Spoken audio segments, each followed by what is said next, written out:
భరత్ పర్యటించారు.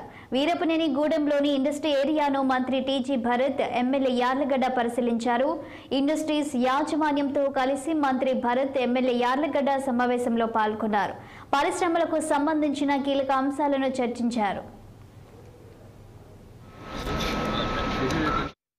ఏమంటే ఒకటి మేజర్ కన్స్ట్రెయింట్ ఏమంటే ఇండస్ట్రీస్ కొత్తగా రావాలంటే బయట దాదాపు 40 లక్షలు 45 లక్షలకు ల్యాండ్ దొరుకుతుంది పర్ ఎకర్. ఇక్కడ 85 lakhs అంటే ఎవరు వస్తారు? It's big question mark.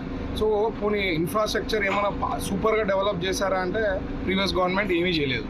So మనము కొద్దిగా రీజనబుల్గా వర్కౌట్ చేసి ప్లస్ ఇంకోటి ఏదో రియల్ ఎస్టేట్ అనేది కాకుండా ఇండస్ట్రీ అంటే తీసుకునే వాళ్ళు కూడా ఏదో ల్యాండ్ తీసుకొని రియల్ ఎస్టేట్గా చేయకుండా ఒక పద్ధతి ప్రకారం అంటే ఏమైతే డిపిఆర్ ఇచ్చి ఏదైతే ప్రాజెక్ట్ చేయాలనుకుంటున్నారో వాళ్ళు ఆ ప్రాజెక్ట్ చేస్తే దానికి అంటే అక్కడ ఉండే లోకల్స్కి ఉద్యోగాలు వచ్చేదానికి అవకాశం ఉంటుంది.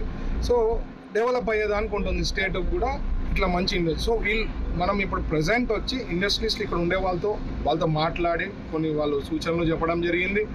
దాన్ని ఎట్లా రిజాల్వ్ చేసే దాంట్లో ముందుకు తీసుకోపోతాం. మెయిన్ నాకు తెలిసి ఇక్కడ ల్యాండ్ రేట్స్ విపరీతంగా పెట్టారు, అది రీవర్క్ చేసి కన్సిడర్ చేసేదానికి సీఎం గారి దృష్టికి కూడా తీసుకోపోతారు.